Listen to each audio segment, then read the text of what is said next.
Okay, guys. So here's our last reading assignment for the year. I guess this year, for these videos in the future, maybe it's our last reading assignment. Um, so we're going to talk about 8.8 and 9.1. So it's only two chapters. It's pretty limited in reading. So let's go into it. Here are our terms. Oh my God, only 8 terms. I think there are only 18 terms in total for the entire unit, the entire reading assignment. So it's all chilling out. Moving on. All right. So we're gonna start with the final decade of the Cold War, which is probably the longest subtopic of the chapter. So the tensions between the Soviet Union and the U.S. never evolved into anything amiable, right? They never were like friendly. But after 1960, things did begin to cool down. And that period of cool down is known as detente, which is a French term. And during the Cuban Missile Crisis, it became clear that these countries, if different choices weren't made, they would be able to eradicate each other and the rest of humanity. And frankly, that is not in the interest of any government to kill everyone, especially because they will die in the process of doing so, right? And so the primary presidents during this détente era would be Lyndon Johnson, Jimmy Carter, and Richard Nixon, okay? Nixon and Leonid Brezhnev, who was a Soviet leader at the time, they're the ones that signed the SALT Treaty, which is the Strategic Arms Limitation Treaty that limits the production of intercontinental ballistic missiles, right? So them agreeing to stop making more of them does reduce tensions between the Soviet Union and the U.S. Soviet Union and, in the U.S. Now, one of Nixon's kind of crowning achievements, and probably why, had he not been an unethical crook, would be remembered as one of the best presidents of the 20th century, was a lot of his foreign policy, in a lot of ways. He was not great domestically in a lot of perturbations, but he was a strong foreign policy president, and that he advanced America's interests and did what American people wanted. So Nixon warred relations with China, which again was a communist country. He visits Mao in China, and it's a crazy event in 20th century history. There's an opera about it called Nixon in China by John Adams. One of my favorite operas. I don't recommend you look into it, though, because it might affect how you see me as a person, because it's a minimalist opera, and minimalist opera is cool conceptually, but not what most people sign up for when they go to see a show. But Nixon in China kind of is like, it just shows like how China and America begin this relationship that to some extent persists to this day, right? We still economically are very dependent upon China. We now kind of perceive them as a threat to a lot of American interests geopolitically, but we still are very much entangled with China economically, and that starts with Nixon. So the Soviet Union throughout the 1970s and 80s experiences a series of challenges. The first is economic growth begins to slow. So the Soviet Union's economic system begins to have some challenges to it. And they're using planned economics, and they're trying to use planned economics to resolve those economic growth problems. And it just isn't up to what they choose to do does not solve the slowing growth. Then, additionally, as the Soviets begin to kind of weaken domestically economically, the satellite states like Poland, like Czechoslovakia, like Hungary, Romania, the satellite states begin to advocate for further autonomy from the Bolshevik Party in the Soviet Union. So they're starting to see a little bit more pushback on Soviet hegemony in the communist world. And we're not saying that, and I'm not even saying that these governments want to pull back from communism. They want to pull back from Soviet domination in a way. They'll also do want to end communism in many ways.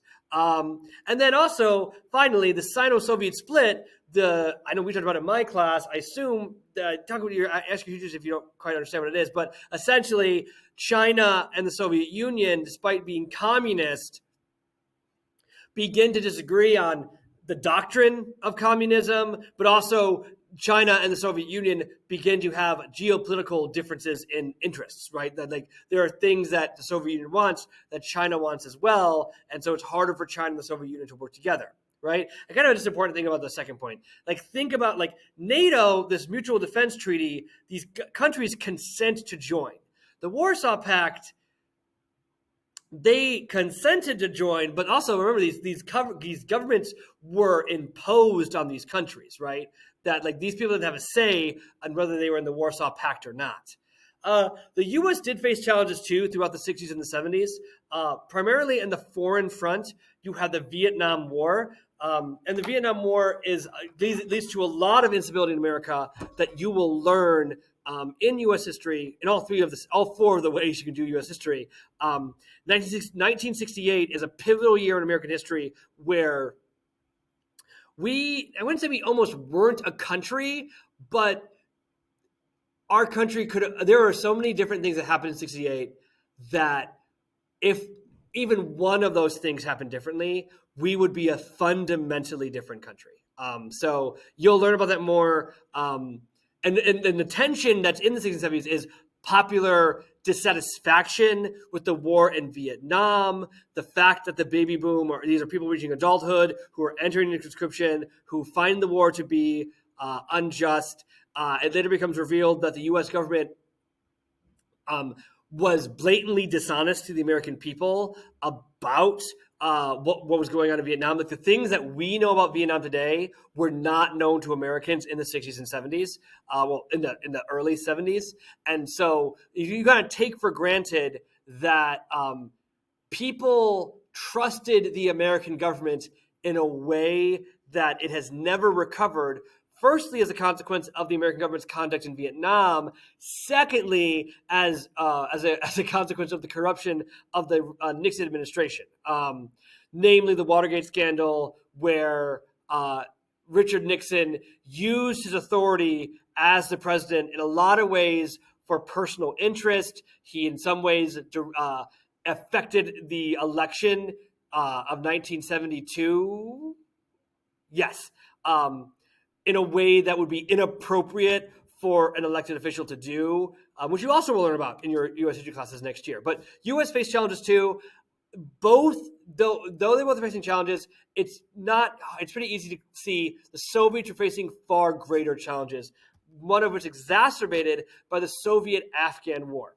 That in an effort to prop up a communist government in Afghanistan, the Soviet military intervenes. They go into Afghanistan and become embroiled in a very much Vietnam-like conflict to that like drained resources, was unpopular with the Soviet population, and while the Soviets supported North Vietnam during the Vietnam War, the U.S. sent weapon and aids to the Muslim mujahideen, or fighters, in Afghanistan. One of them being Osama bin Laden. And so, as a consequence of the Soviet Union's eventual failure to prop up the government in Afghanistan, a reform movement within the Soviet Union grew more and more. And remember, even in a single-party state, there is latitude for political expression. It is more constrained because it's all within like what the party defines is okay. But the reform movement of the Bolshevik Party begins to gain steam. And now we're going to move into our final leaders of the Cold War, Ronald Reagan and Mikhail Gorbachev. So Reagan was a former Hollywood actor, a very charismatic leader. He was very eloquent in some ways. You know, he was having Alzheimer's during his second term, so he stopped being eloquent then. But during his period as governor of California, and then subsequently the president of the United States, he was a very eloquent speaker. He was known as a great communicator and stuff like that. Gorbachev was a kind of a party line member who kind of moved through the ranks of the Bolshevik Party, eventually ascends to leadership, but definitely was kind of seeing the writing on the wall that things had to change in the Soviet Union. That's kind of where Gorbachev is. So Reagan was ardently anti-Soviet, kind of even more anti-Soviet than like everyone else kind of was. The Soviets are experiencing all this domestic turmoil throughout the 70s and 80s. their failure in Afghanistan kind of persuades the Soviet Union that maybe foreign intervention is no longer in the best interest of the country. And so in a lot of ways, throughout the 80s, the Soviet Union is reshaping its foreign policy so that it's not really at all doesn't really have these global aspirations for the spread of communism to the same extent it had throughout the rest of the 20th century. Despite those changes, Reagan still perceived the Soviet Union as this massive expansionist state that threatened the interests of the United States itself. And so he escalated investment in the military and of part of the government. He also begins to increase the production of nuclear arms, which requires the Soviet Union to also make more arms as well. And then kind of the most inflammatory things Reagan begins the Strategic Defense Initiative, the planning of it. It never comes to fruition, but that's the SDI. It also was referred to as Star Wars, and it was a space-based missile defense system that essentially was like satellites with lasers shooting out to shoot missiles down before they hit the country. And the reason why that's so important is when you can stop another country's missiles from hitting you, you no longer are disincentivized to not nuke them in a period of conflict, right? So it creates a power imbalance where the person that can protect themselves from the missiles experiences less consequences for using the nuclear weapons, right?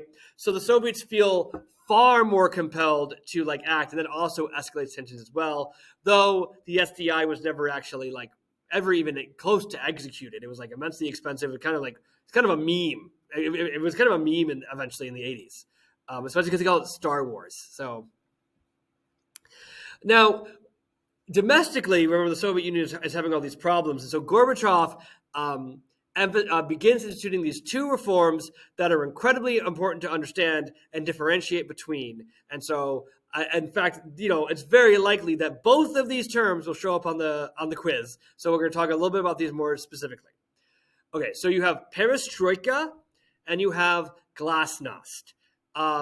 So Perestroika, you just got to remember it. It has more syllables than Glasnost, and it is the restructuring of the Soviet economy to begin to introduce private market-based reforms. So private industry, private ownership of land, private work, that's going to start happening to incentivize things like innovation, job creation, right? It's not going to be fully privatized yet, but it is a step towards privatization of the Soviet economy.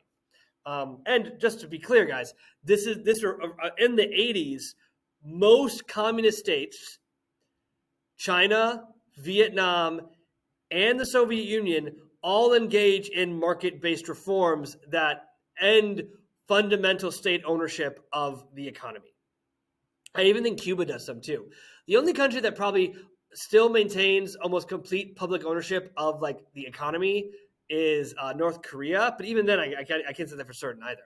So it's just a evolution in communism is the acknowledgement that some market-based reforms need to be still in place, right? And China and Vietnam still maintain a lot of communist ideology in their politics and economics to this day, despite having more market-based economies, just not fully market-based economies. So Perestroika is making the Soviet Union a little bit more privatized. Glasnost is the process of ending the Bolshevik monopoly of political power within the Soviet Union. So specifically things like press was no longer going to be managed exclusively by the state. So the state will still publish their newspapers, but now other people can publish newspapers and share their thoughts about policies without fear of being punished for criticizing the government in what was perceived by the government to be inappropriate, right? So more freedom of expression. And these are people who have been very reserved in their criticism for the past 80 years. So when Glasnost happens, the floodgates open. Everyone has a lot to say about how the Soviets are doing things and have been doing things. Or the Bolsheviks have been doing things and have been doing things. Way to remember Glasnost, and this is the way to I always tell them. Glass is clear, you can see. Glasnost means openness, so you can like see through it, right? That's like the way to think of Glasnost. And then Reagan and Gorbachev continue to work together. They were among Soviet American leaders, probably the leaders that probably interacted the most with each other. Just throughout the Cold War itself. And they signed the INF, which eventually reduces further, instead of long-range intercontinental ballistic missiles, also short-range missiles as well. So it reduced tensions significantly. So the Soviet Union ends. So the end of the Soviet Union, it's mainly Gorbachev. The final kind of part of reform is, I already mentioned that foreign intervention was no longer kind of in the interest of the Soviet Union. And so Gorbachev pretty much says, we won't intervene if a communist government in the Eastern Bloc fails to hold on to the power in the government, which leads to a spread of revolution across Eastern Europe. That in most cases, the communist parties in places like Romania, Bulgaria, Hungary, Czechoslovakia are overthrown in largely peaceful uprisings, which means the defensive pact that is Warsaw collapses because they're no longer communist governments anymore.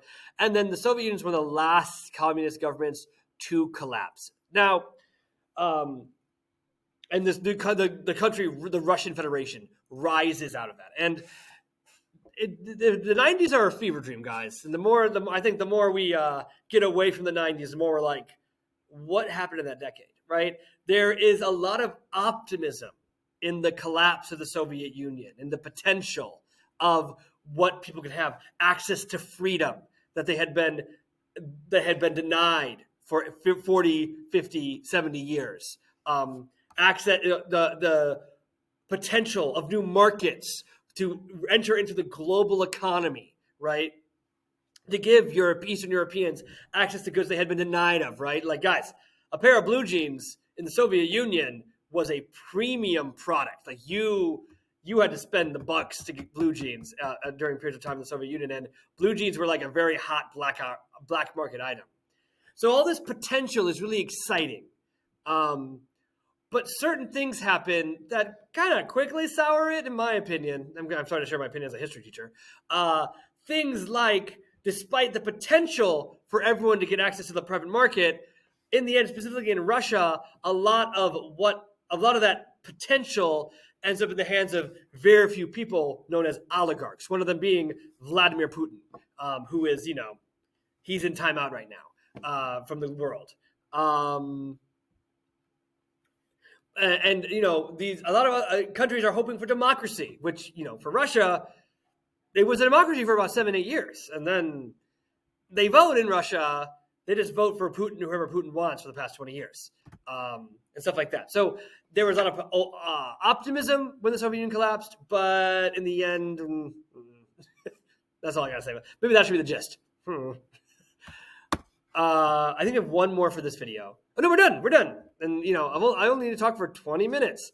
So we have one more video for your notes for the year. I mean, you'll still have videos, but you won't need to take notes on them. So I'll see you guys in those videos. Metaphorically see you guys. You'll see me. Bye.